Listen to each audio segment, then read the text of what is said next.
Scott Pelley, 60 Minutes 2 correspondent and another veteran CBS News correspondent who work here and abroad, is in downtown New York. Scott? Dan, the last 3 hours or so, I've been down here a couple of blocks from the World Trade Center. We're just now getting the first wave of firemen and paramedics who have been working the scene around the rubble of the World Trade Center buildings. They're starting to walk out now as their shifts are replaced, and we've had an opportunity to talk to some of them. One gentleman, actually an elderly man, who told me he was a retired New York City fireman who ran to the scene when he heard what had happened to help out, described for us a scene in terms of bodies and body parts strewn all about the area around the two World Trade Center towers. In the streets, he described them, on the sidewalks. He said there didn't seem to be many walking wounded in the area. What he saw primarily was bodies and parts of bodies. He didn't care to estimate how many there were. I asked him if he could give me some idea, and he looked at me and said it's countless. We also spoke with Lieutenant Rene Diavola of Battalion 4 here in the New York City Fire Department. He's an EMT. He was the first EMT supervisor at the scene after the first airplane hit the first tower. He told us that he was working triage when the second airplane hit the second World Trade Center tower. He saw the airplane come in and saw it cut the building, as you have already seen on videotape. It seems almost in half when it hit. He described the debris raining down on the firefighters, the paramedics, the police officers who were responding to the very first of the two plane impacts. He said, I saw the building collapse. There was debris falling all around me. And at the point that the first building came down, he said that the firefighters were trapped in a swirling mass of debris and smoke, and he described how he and other firefighters literally held hands and walked up the street to try to get to safety. As soon as he found a telephone, he told me that he called his wife to tell her that he loved her. We have spoken to a number of firemen who have come out of there. You have to understand, Dan, the difficulty down there is it's impossible to see. I'm standing just a couple of blocks away. As you see on your live cameras, there's a huge towering cloud still above lower Manhattan. And down here on the ground, people are telling us that only a couple of blocks closer in, you can't even see your hand in front of your face. It's very, very difficult to work, to see, to breathe. One fireman stepped out of there and told us, the world is an evil place. I know that now. Dan? Scott Pelley in lower Manhattan. We've just passed the 1 o'clock hour in the east. A little more than 4 hours ago is when all of this started. 3 hijacked planes crashed into major U.S. landmarks this morning. They destroyed both of New York's 110-story tall towers, and they plunged into the Pentagon. This is the timeline. The South Tower of the World Trade Center was hit around 9 o'clock. Then the North Tower was hit. Air traffic in the U.S. was closed about 9:30. President Bush spoke from Florida. At that time, he's spoken since via videotape from Louisiana. Around 10 o'clock, a plane crashed at the helicopter pad at the Pentagon, did damage, set fire to portions of the Pentagon. There have been some casualties. Any dead, we don't know. There were some injured because we saw them at the Pentagon. Then the South Tower incredibly collapsed. Then the North Tower, the Twin Towers, the World Trade Center collapsed. And one pauses after you say that because, you know, it's almost unbelievable. And then there was a plane crash in Somerset County, Pennsylvania. That's in the Pittsburgh area. Now, Pentagon spokesman Glenn Flood is just now quoted as saying, and I quote him directly, that there have been extensive casualties and an unknown number of fatalities at the Defense Department. That's the first time they've confirmed that there have been casualties. We go to CBS News Pentagon correspondent David Martin, our national security correspondent. David?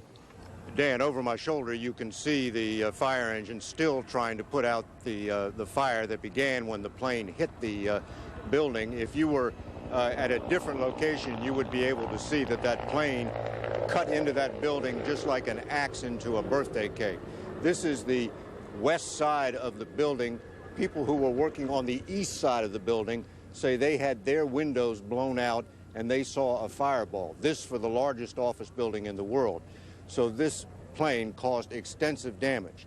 Now, eyewitnesses have described a plane which the FBI decided was a description of a commercial 767 airliner or a 757, which would be consistent with the report of the airliner being hijacked, the American Airlines airliner being hijacked as it was taking off from Dulles bound for the West Coast. No confirmation that that is what happened. As to extensive casualties, certainly anybody that was on board that plane could not have survived that crash, and anybody who was in the direct path of that plane when it hit the building could not have survived. From a different perspective, you can see that floors 2, 3, 4, and 5 have all collapsed in on each other. It is a sight which I'm sure nobody in their wildest imagination thought they would ever see.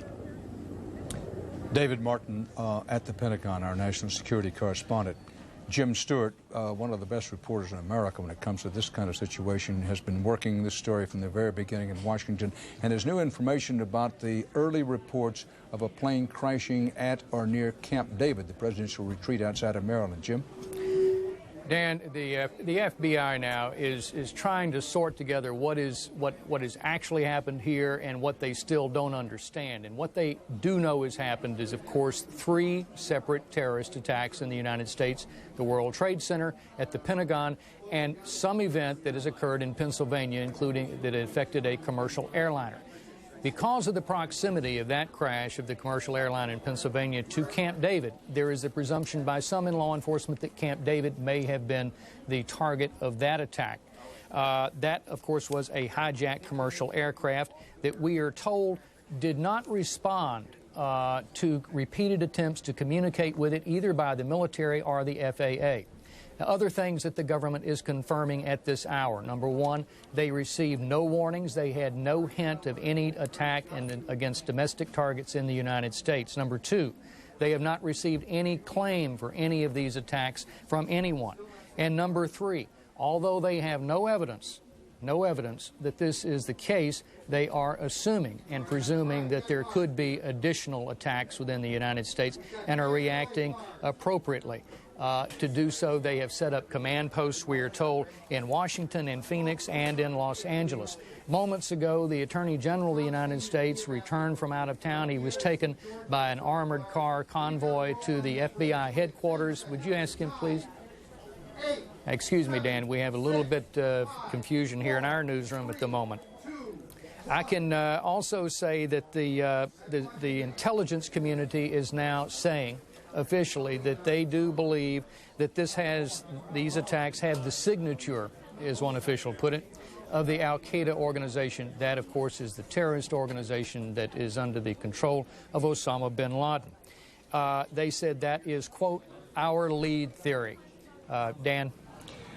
Jim Stewart in Washington. Now at Barksdale Air Force Base in Shreveport, Louisiana, President Bush is about to come out. We believe this is live, although we've been told earlier that it'd be played on videotape. Here is the president.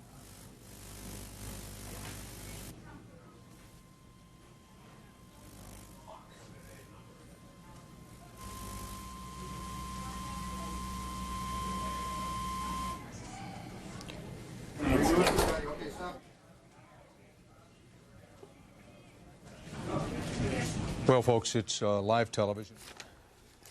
Let me just tell you, I'm going to get up. The president, CBS was having some technical difficulties there. President Bush says the nation's military has been placed on high alert status in response to the attacks on the World Trade Center in New York and the Pentagon and the crashes of other aircraft. Mr. Bush says we will do what it takes, whatever is necessary to secure Americans.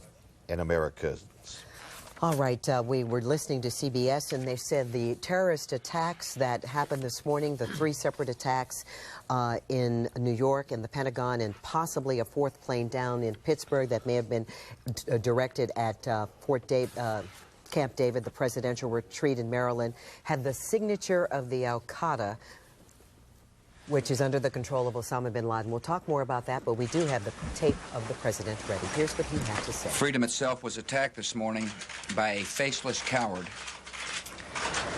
and freedom will be defended. I want to reassure the American people that the full resources of the federal government are working to assist local authorities to save lives and to help the victims of these attacks. Make no mistake, the United States will hunt down and punish those responsible for these cowardly acts. I've been in regular contact with the Vice President, Secretary of Defense, the National Security Team, and my cabinet. We have taken all appropriate security precautions to protect the American people.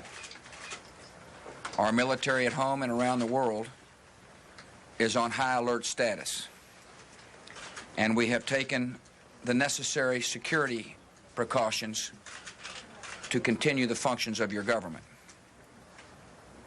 We have been in touch with the leaders of Congress and with world leaders to assure them that we will do whatever is necessary to protect America and Americans.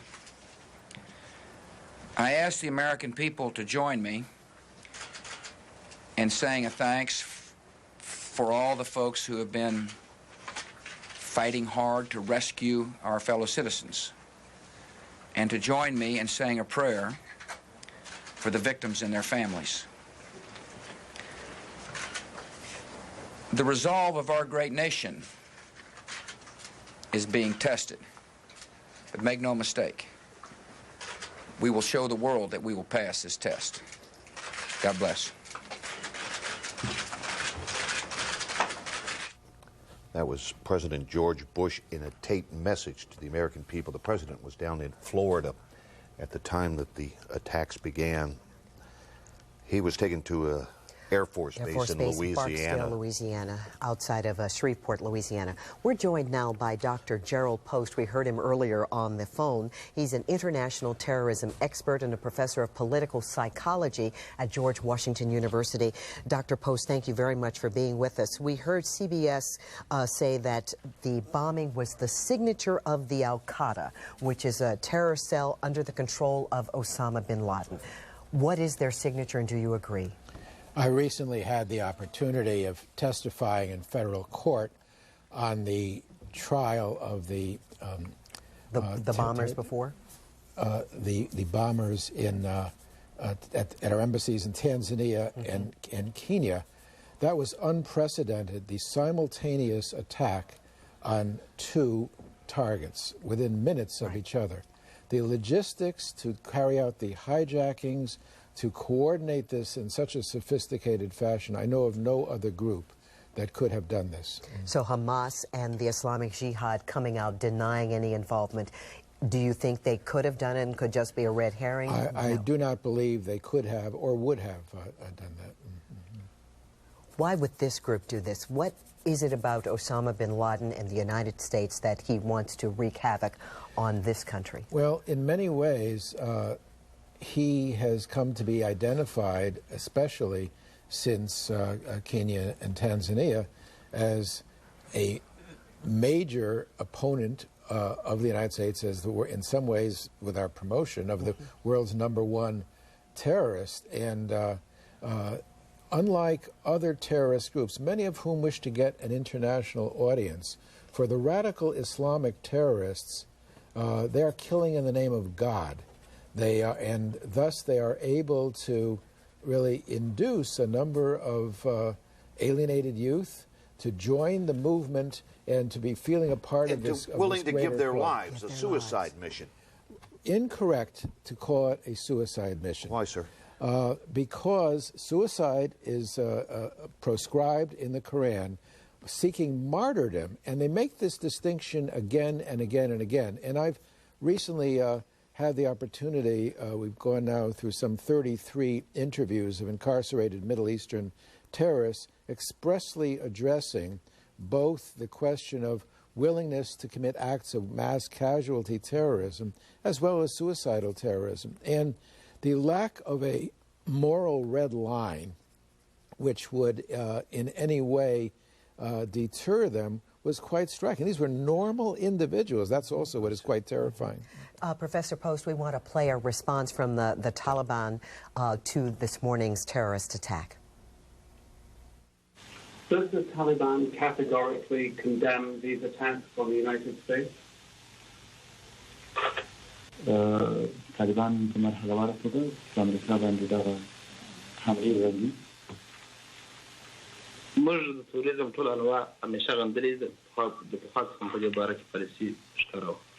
Our policy was very clear from the very beginning, and we have criticized, and even now we criticize terrorism in all its forms. Can you rule out any involvement by Osama bin Laden? Osama bin Laden last year, هیڅ قسم د یا کوم یو قسم ته لاس درلودنه تسکیه سره راغلی. تر اوسه پورې چې هغه باندې رسمي تور هم نه دی لګولی. No, up till now, no one has blamed or accused him formally. No one has blamed or accused Osama bin Laden directly, but you agree with other experts that this has his signature, the al-Qaeda terror cell. Yes, I mean, this is a not unsensible, pragmatic reaction from the Taliban foreign minister, and it's quite notable given how impervious they are to opinion of the West, be it with the Christian missionaries on trial, or earlier with the destruction of the giant Buddhas. Now they're exquisitely sensitive because they're expecting retaliation against them for harboring And him. he was also asking the entire Muslim world to be in accord with Afghanistan, which they are now saying is the heart of the Muslim world. Well, one can look at Afghanistan as the heart of radical Islam in some ways. That's different from being at the heart of the Muslim world. And this is a major tension within the Muslim world that the moderates, and it's a moderate, merciful religion, and I don't think we should be mistaken into thinking of all Muslims as terrorists. And moderate Muslims decry this. However, increasingly, youth is being attracted to the cause of radical Islam. Professor, thank you very Well, much. I wanted to ask one Please. more question, Professor. The President has said every precaution is being taken to protect America and American citizens. Given what you've seen today, given what we believe may be the group behind this, do we sleep easily tonight? I don't sleep easily tonight, and one of the things this episode makes clear, despite our being the most powerful nation on earth, there is no ultimate protection against terrorism in terms of an intelligence target.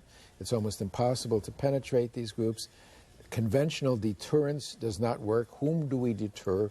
Whom do we attack? So it is a daunting, daunting problem. As an expert on international terrorism, how should we respond to these attacks?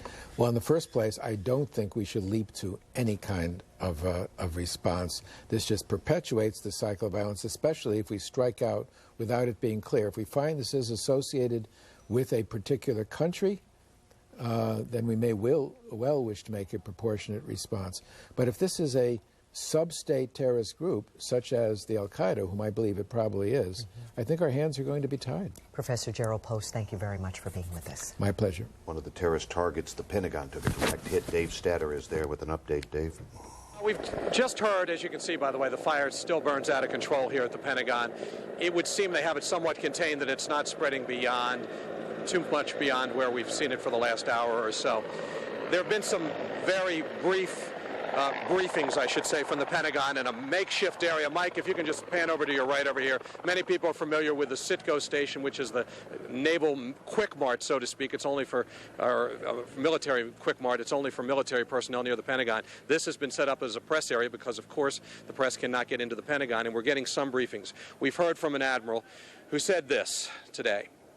we can't prepare for anything like this because this was a false assault on the United States of America. There's no way to prepare for that. Now, as Mike goes back to show you at the Pentagon what we're talking about here, it was an hour, I guess, after the assault in New York that a large jet slammed into the heliport side of the Pentagon. There are people dead, not only on that plane, but inside that building, according to the Pentagon. They cannot give us numbers, but we've heard from a number of public affairs people confirming what has been so obvious to us this morning. They're dead, still inside that building. Firefighters not able to yet put the fire out.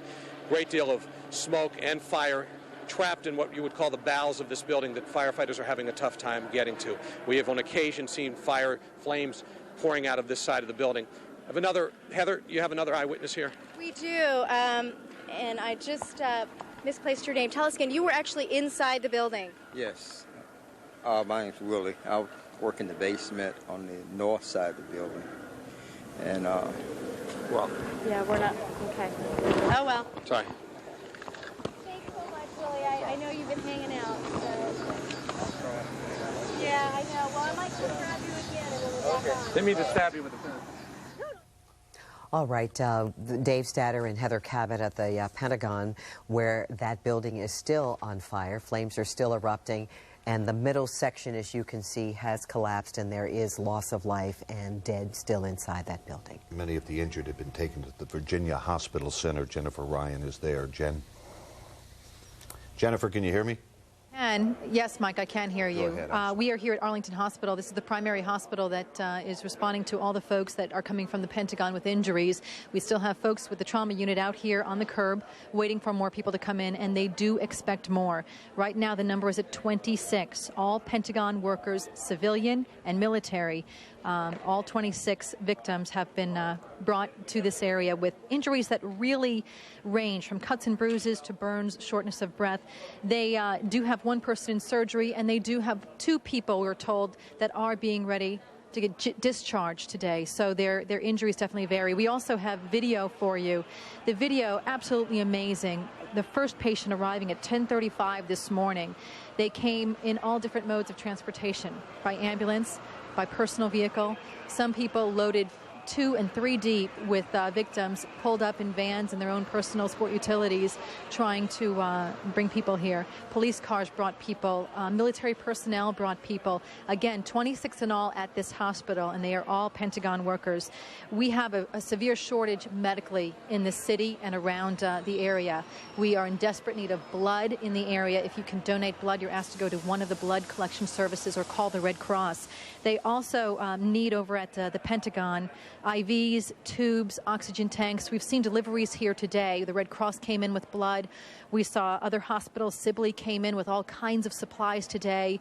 They're also trying to keep their folks up to speed. They brought in pizzas and other things. We want to go back and give you a phone number. Some people are already asking for that. It's the number to donate blood. And if you can, donate blood in your area. It's 1-800-866 Blood Saves. 1-866 Blood Saves. There's an area at Inova Fairfax on Woodburn Road that is taking collections right now for this disaster, and indeed it is a disaster. The tough thing about this medically is they don't know how to get people here quickly.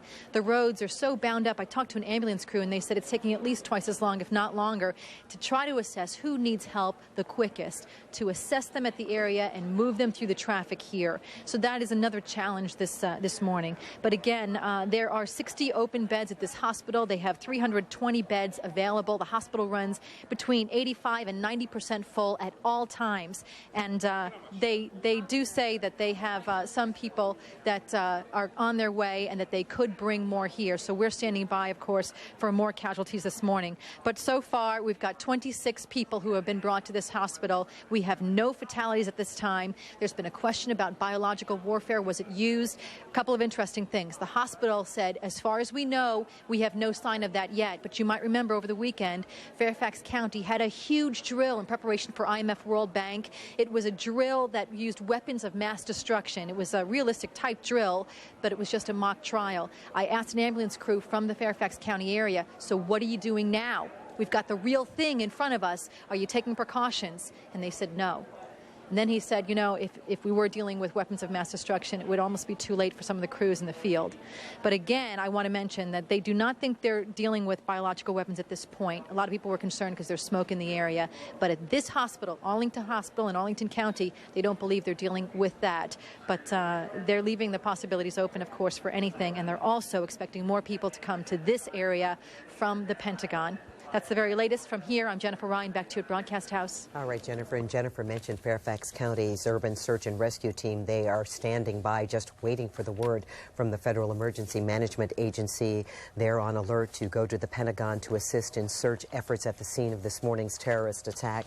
This team has worked at other terrorist incidents, including the Oklahoma City bombing and the attack on the U.S. embassies in Africa. And it has also been deployed to several natural disasters to help find victims. They're just waiting for the call up from FEMA before they move out. They're assembling at Station 18 on Route 50 in Falls Church. Let me just give you a rundown of what we know so far here. Let's go through the timeline. You want to do that? Yeah. 9 a.m. Eastern Time, plane crashes into the tower of the World Trade Center in Lower Manhattan. Minutes later, about 18 minutes to be precise, a second plane crashes into the tower of the World Trade Center. President Bush, down in Sarasota, Florida, calls the crashes in apparent a terrorist attack a national tragedy.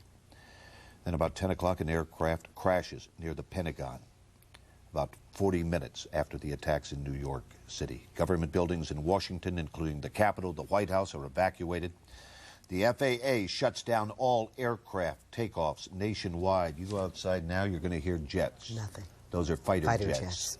About 2 hours after the World Trade Center was hit, one of the towers collapses. American Airlines says one of its planes that crashed into the Trade Center was American Airlines Flight 11, hijacked after takeoff from Boston en route to Los Angeles. That crashed into a second tower, and that came down around 12:30 this morning. Senior law enforcement officials initially thought that some sort of car bomb exploded outside of the State Department. Rumors were flying fast and furious, but Federal Protective Service later denied that. Nothing has happened at the State Department, but major federal installations in government buildings like State, Defense, Treasury, even Blair House across the street from the White House itself, the U.S. Capitol building, all closed. All museums, all monuments, all closed. Airports, all closed.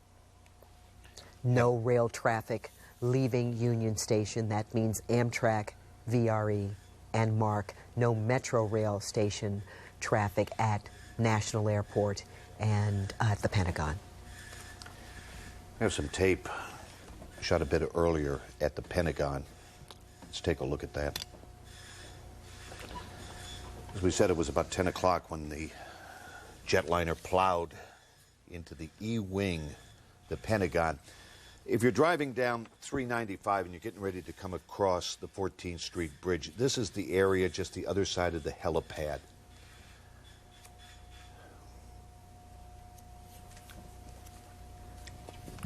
We were talking just a minute ago about the only noise, the only plane you're going to hear in the sky today are the fighter jets. There goes one now. As the FBI learned when the World Trade Center was bombed in February of 1993, one of the bombers left a note that said they were bombing the Twin Towers because it was a bombing meant to demoralize the enemy by blowing up the towers that constitute the pillars of their civilization. So they went after these pillars of civilization and the mightiest military forces installation, and they used planes named American and United to wreak havoc on this country. American Airlines Flight 11, Boeing 767, en route from Boston to Los Angeles. That plane was carrying 81 passengers. That was the plane that slammed into one of the Twin Towers.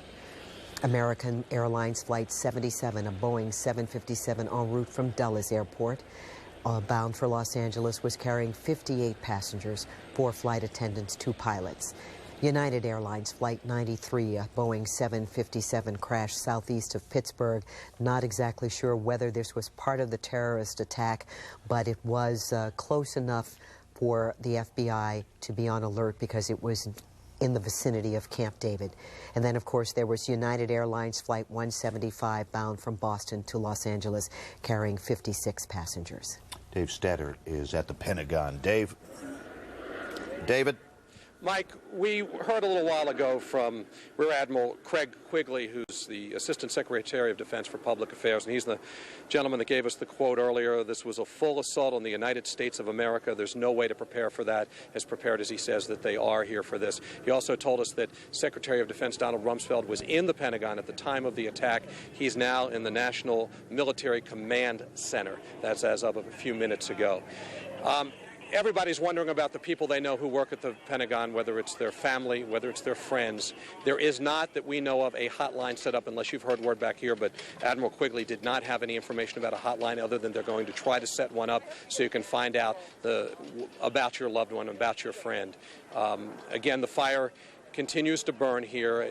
No visible flame showing here right now on the Washington Boulevard side, the heliport side where this crash occurred. Certainly, we have not seen, and I was just talking to Jamie McIntyre, who's the CNN Pentagon correspondent, and he said he saw maybe a piece of plane about 3 feet, 3 feet in length, and he was right up where the crash site occurred. We were a few feet back from Jamie when we first got here. He said he never saw any large pieces of the plane. They either burned up or some are in that area that later collapsed, I guess about 45 minutes to an hour later, when that center area just collapsed.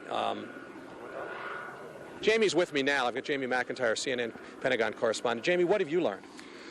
Well, when this all happened, I was in my office on the other side of the building, and the building is so big you couldn't even feel it there. But very quickly we found out what was going on. I managed to walk around right up to the scene, take a look at some of the wreckage from the plane. Couldn't identify it. It looked the pieces looked to be green and red and silver. I was looking for identifying marks, couldn't find any. We could see that they had rescue personnel just lined up waiting in case they brought anybody out of the building. But at that point, they weren't bringing anybody out. They say they do have casualties in there, but they're not saying how many. The Navy, meanwhile, says they put a couple of their aircraft carriers to sea to possibly render some assistance and also move them out of port where they might have been more vulnerable in case there's another follow-up attack. And of course, one of the big questions that arises from this after we figure out the extent of this tragedy is what kind of response will the United States have? Will there be a military response? Will intelligence be able to give the United States an idea, a good enough idea about who might be responsible for this to take military action? Jamie, you've been covering the Pentagon for many years now. Did you ever think you'd be getting briefings in the military Quick Mart next door? You know, we thought at times about what would happen if there were an attack on the Pentagon, because the Pentagon would seem to be a prime target. We always anticipated, of course, that the attack would be on the other side, where the offices of the Defense Secretary and all the high-ranking brass is. Instead, it was on this side of the building. And you run through your mind various scenarios about how it might be to cover it, but I never expected the enormity of this story. This is just, it's incomprehensible. There have been, every time I stop to actually think about what's happened, and the loss of life involved, and the loss of personal freedom that we're all going to experience as security tightens after this, it really does make you want to cry. Speaking of tightened security, you ran into security problems. Your producer was held at gunpoint immediately after this. Yeah, my producer, Chris Plant, when he was trying to get around to the side and see what had happened here from the other side of the building, he was just arriving. He was stopped at gunpoint by a very nervous officer of the Defense Protective Service. Another officer stopped me, arrested me briefly, and confiscated my camera because he said I was in an unauthorized area. But you can see they're just trying to do their job. There's been an enormous act of terrorism here. Everybody is on edge. These were in the moments right after the attack, so you can see how those things could happen. All right, that's Jamie McIntyre, CNN Pentagon correspondent, here with his view from this morning of this absolute tragic situation here at the Pentagon. Again, Mike, the Washington Boulevard side is what we're looking at, right by the Pentagon, just off of I-395. And the good news is the smoke is not as black as it was before, so they are getting some water in some spots that like to get water, but there's still a great deal of fire, it appears to be, in this building, so this fire is going to be fought for a while longer. I gather there was no alarm, David. I mean, we kept hearing all these years about restricted airspace. And here comes a jet flying down Columbia Pike and into the Pentagon. Well, they're actually both jets and small aircraft that fly on either side of the Pentagon. The jets, of course, come down the Potomac River, and some jets and small aircraft come down 110, which is right next to the Pentagon, which goes right into almost like the extension of one of the National Airport runways. And here, one of the witnesses told us this guy was off course, obviously, to them, flying 100 feet above the terrain here and smashing in. And again, the one witness seemed to think that the pilot tried to avert going directly in, but it's hard for us to tell because we really can't see any large pieces of this aircraft. And I got here less than 5 minutes after the crash occurred. Great deal of fire, and I never saw any big pieces of the plane. All right. David, thank you very much. Joining us now on the phone, former director of the Central Intelligence Agency, Admiral Stansfield Turner. Admiral, how are you, sir? This an unbelievable day. Yeah, I'm not sure what to ask because I want to know how it happened, why it happened, but there are not going to be any easy answers, are there? There certainly are not.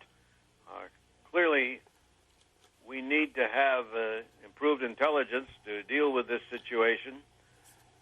This is about the first line of defense against terrorism.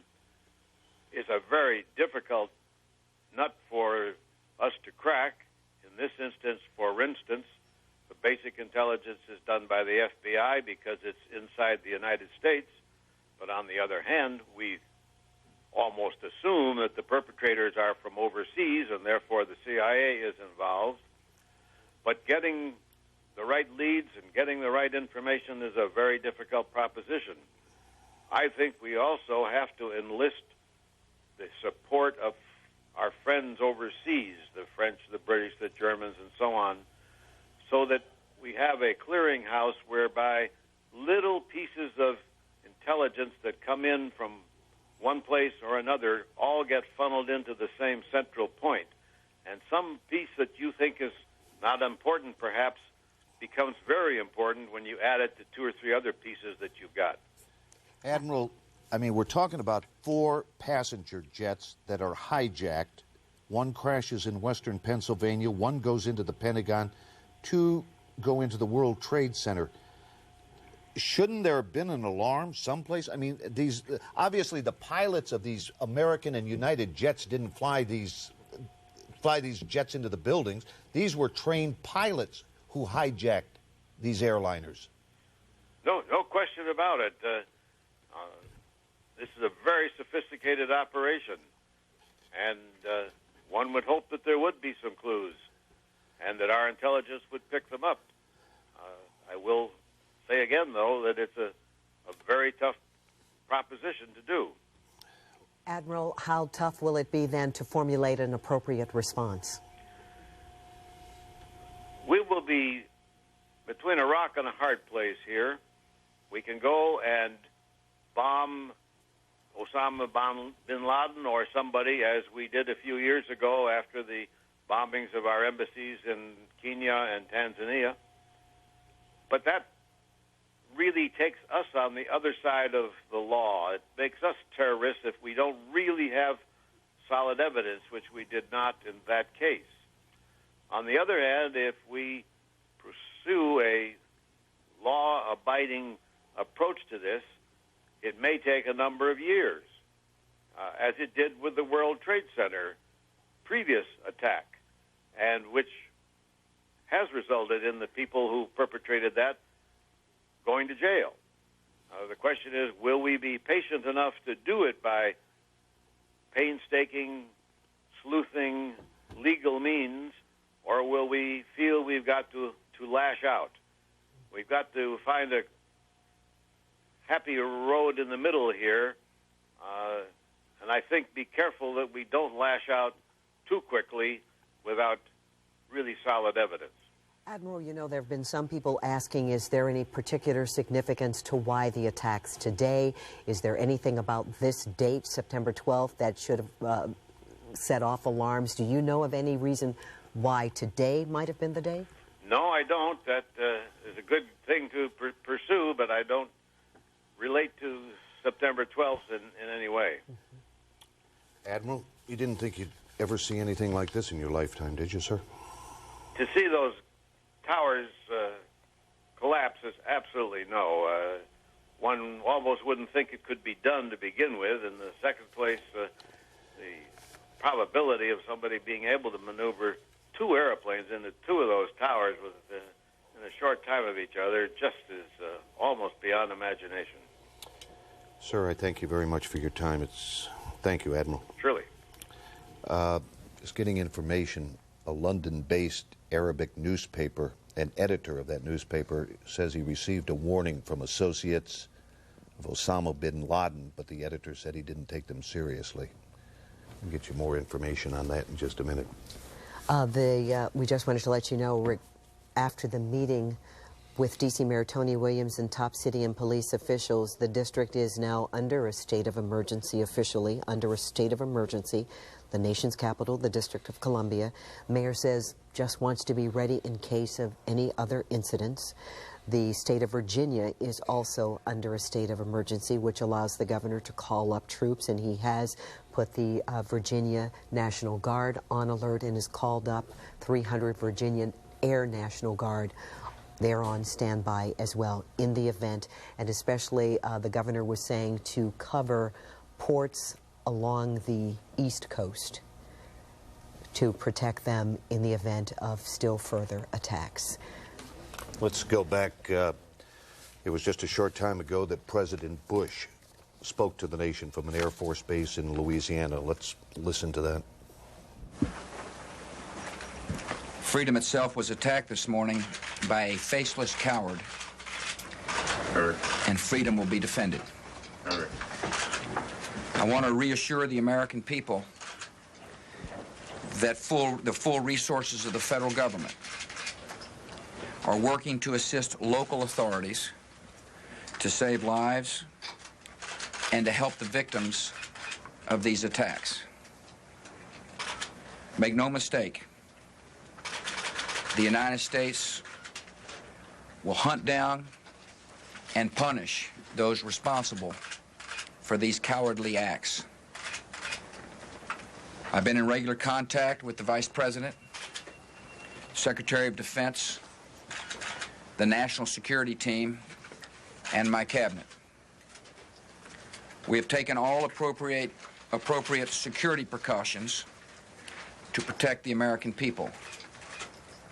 Our military at home and around the world is on high alert status, and we have taken the necessary security precautions to continue the functions of your government. We have been in touch with the leaders of Congress and with world leaders to assure them that we will do whatever is necessary to protect America and Americans. I ask the American people to join me in saying a thanks for all the folks who have been fighting hard to rescue our fellow citizens, and to join me in saying a prayer for the victims and their families. The resolve of our great nation is being tested, but make no mistake, we will show the world that we will pass this test. God bless. That was President Bush speaking earlier today from Barksdale Air Force Base in Louisiana outside of Shreveport. Just wanted to bring you up to date on what havoc this terrorist attack has wreaked on our transportation system. Greyhound is announcing it's halted intercity bus service throughout much of the nation in the wake of the terrorist attacks against the U.S. All bus service has been canceled in the Northeast. All service canceled along the Northeast line from Cleveland to Columbus, Charleston, West Virginia, Richmond, Norfolk, and Virginia. And of course, Greyhound has been operating out of Union Station these last couple of days while their terminal is under reconstruction. And Union Station, all rail traffic out of Union Station is halted. The Virginia Hospital Center has been warned to expect more victims from today's terrorist attack on the Pentagon. A hospital spokesperson confirms 26 people are currently being treated for injuries. They range from cuts and bruises and burns to more serious conditions that require surgery. The spokesperson says the injured have been brought in by both ambulance and by personal cars. One woman says she jumped behind the wheel of someone else's car and drove an injured woman to the hospital because she knew the way. She says immediately after the incident, people began tending to the wounded in the inner center courtyard of the massive Pentagon complex. When word spread of a possible second attack on the way, the victims were carried through the building to the outside. Meanwhile, Inova Alexandria Hospital, they report they have 10 patients, 9 in fair condition, 1 critical. George Washington University, 2 patients, both in stable condition. 7 patients at the Washington Hospital Center. Georgetown University has 1 patient. CNN is just reporting that 5 U.S. Navy warships have left their port at Norfolk, Virginia, en route to New York. We don't exactly know why, except probably the obvious, to just offer as much security as possible to this devastated city. But that's the latest from CNN. 5 Navy warships deployed from the port at Norfolk en route to New York City. A lot of cancellations, of course. Before you go anywhere, why don't you just call ahead? We're not going to give all the cancellations because they're becoming too numerous to list. And of course, we do have as many as we know about on the bottom of the screen. But if you're in doubt, call ahead. Don't waste your time. Don't clog up the roads if you don't have to. It's, if you're home, we don't have to tell you if you made it home. It's gridlock out there. As we said, the district is under a state of emergency, mainly because Mayor Tony Williams says they just want to be ready in case of anything, and they would ask that people do stay home so that you don't clog up the road. All district personnel are on the job. They're doing, Mayor Williams says, what needs to be done. D.C. Police spokesman Sergeant Joe Gentile says 100 officers have been deployed to try and get the traffic moving.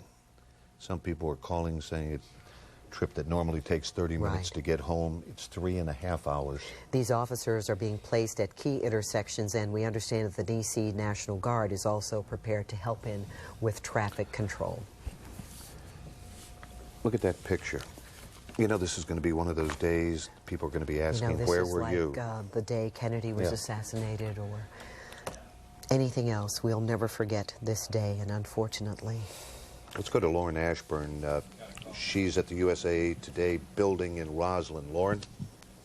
Yes, hi, Buck. We are right at 1000 Wilson Boulevard in Arlington, Virginia. Over my shoulder, you can see the Pentagon, the pictures you have been showing all morning long. We do have some new information for you. You just talked about the report that some battle carrier groups were being deployed. We do know that the USS John Kennedy is being deployed, as is the USS George Washington, those battleship carrier groups out of Norfolk, and one is headed here to the Chesapeake Bay.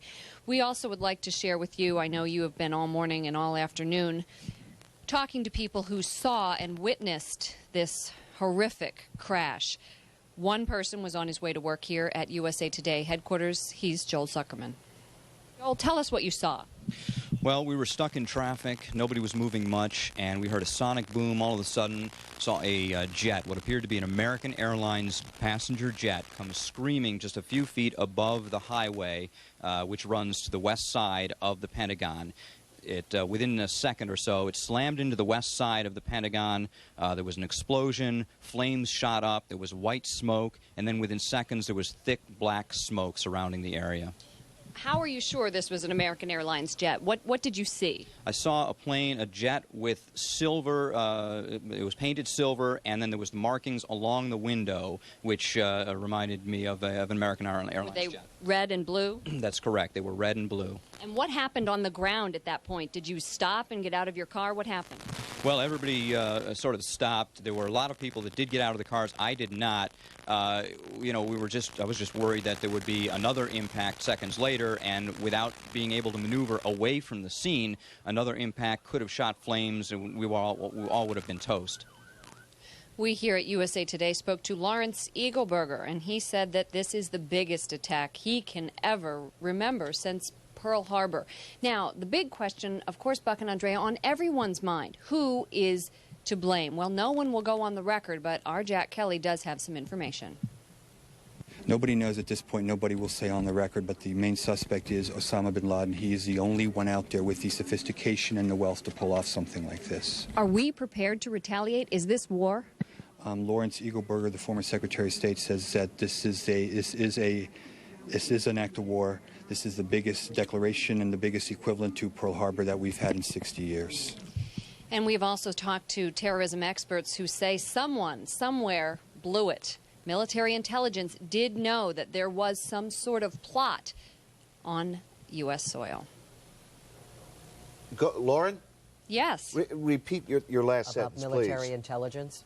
Oh, yes. Military. Some terrorism experts are saying that the U.S. blew it, that there was information about a U.S. plot, a plot on U.S. soil, and there was a massive intelligence failure, is the quote from a terrorism expert.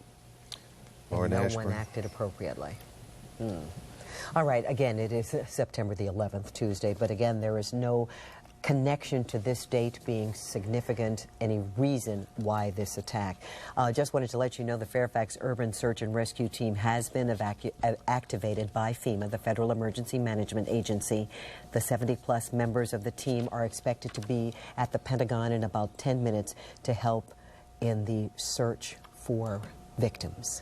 American Airlines now says it is not sure where its flight, which left Dulles International Airport this morning bound for Los Angeles, ended up. Earlier today, American Airlines said Flight 77 out of Dulles crashed into the World Trade Center. Now airline officials say they're not sure which jet that was. The Dulles flight was a Boeing 757, carried 58 passengers, 4 flight attendants, 2 pilots. Word is, obviously, that 4 planes were hijacked. Today, 2 of them ended up in the World Trade Center, 1 in the Pentagon, 1 crashed near Pittsburgh. We want to show you some video. All air traffic in the U.S. is curtailed. This was the reason why the terrorist bombing in New York City. I read that the center was fully rented out when the towers collapsed. Roughly 50,000 people worked in those buildings, the complex, which included an observation deck and a number of other tourist attractions. It drew about 90,000 visitors a day, according to the Port Authority of New York and New Jersey. And now both of those towers, 110 stories high, the 2 towers, just a mass of rubble, twisted steel. Louis Eisenberg is the chairman of the Port Authority of New York and New Jersey, which operates the World Trade Center. Mr. Eisenberg says, "I just saw my 2 towers fall. I'm devastated beyond belief. In many respects, this is significantly worse than Pearl Harbor, and we don't know who the enemy is." And as we said, the buildings could hold up to as many as 50,000 people who work there. And as you saw that collapse, and we didn't see a lot of people running out, we heard of bodies jumping from the building and body parts. And New York City Mayor Giuliani says what he knows is that this is a horrendous loss of life.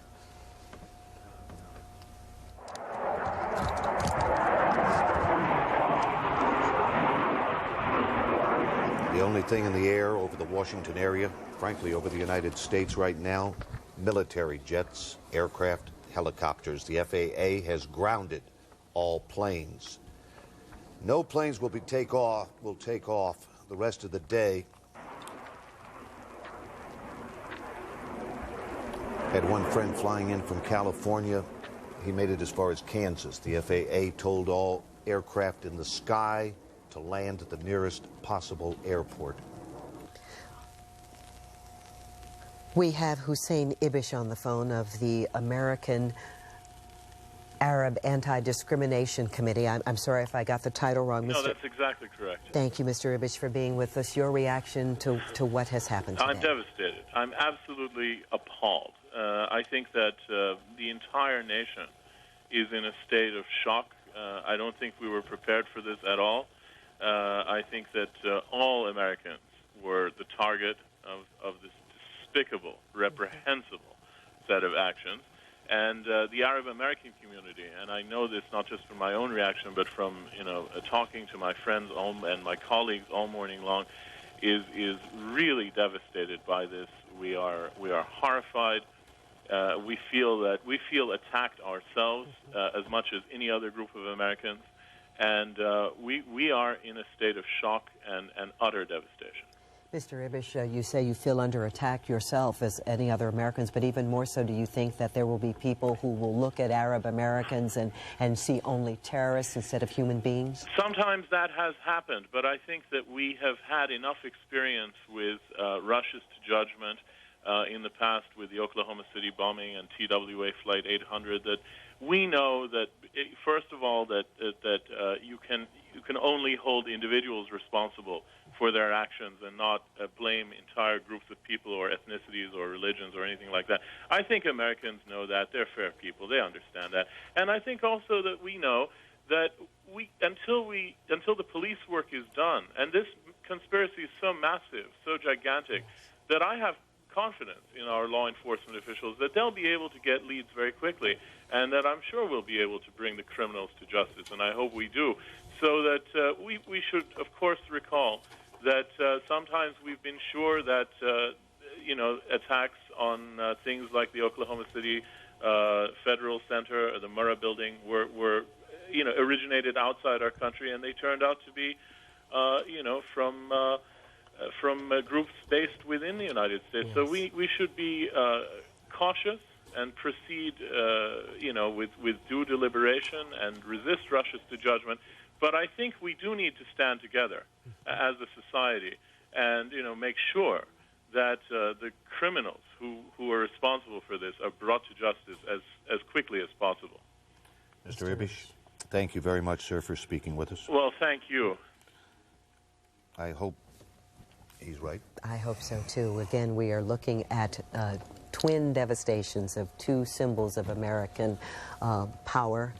On the left-hand side of your screen, the Pentagon, where a plane crashed into the west side of the building. There is a briefing right now. Let's take you to that. Having a feel for the extent of damage to the building, but it was significant. And again, fires are still burning, at least in several places in the building. That's about what I know. I'll try to answer some of your questions, but you're going to have a lot more questions than I have answers. Let's start with the individual right here. Personally, at the time of the impact, what did you see and hear and feel, if anything, and how did you respond? What were you trained to do in that situation? Well, despite the size of the Pentagon building, many in the building felt a thud and heard kind of a muffled explosion. And it was, at that point, the Defense Protective Service, the fire department, others took off for action to the impact point in the building. The building was very quickly evacuated. People were sent as far away from the building as possible.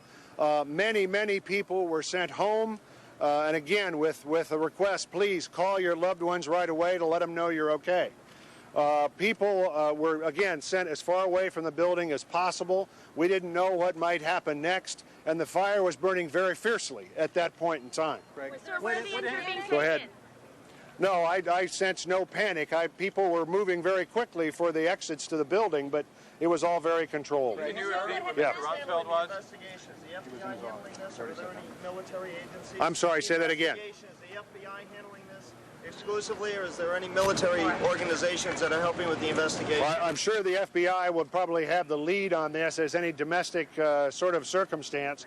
We will assist wherever possible, but right now our focus is on controlling the fires in the building, taking a head count of the injured, making sure families are notified. That's our priority right now. Go ahead. Do you expect the casualties to be in the hundreds or thousands based on what you know about that part of the Pentagon? A very good question. I don't have any sense of scale at all. We know there are casualties. I can't give you a good number. And we're going to work to try to get that as quickly as I can, but we don't have it yet. Right. What do you know about the airplane? Was it an airliner? Was it hijacked? Do we know what airline? Do we know whether it was loaded with passengers? No, the question was, do I have any information on the plane that flew into the Pentagon, and the answer is no. What about deployment of assets out of what happened in New York? I mean, were you on some form of alert at that point in time? Were there concerns? Well, I don't think there was any question in anybody's mind after the second airplane hit the second World Trade Center tower. That this was not an accident. And at that point, we started gathering together a crisis action team, which is a very standard thing for the Defense Department to do. When you're unsure of the facts that you have a raid before you, you try to put together people with insight into a variety of areas to get information, and then shortly after that, the aircraft hit the building. There was nothing that could be done. At one point evacuated from the building, and then did he return? What happened to the... No, Secretary Rumsfeld. Yeah, Secretary Rumsfeld was in his office at the time the plane hit the Pentagon, and proceeded down towards the impact point in the building. It actually went outside the building and was helpful in getting several people that were injured onto stretchers. And before he came back into the building, he was out there maybe 15 minutes or so helping injured, and then came back into the building and was in the National Military Command Center and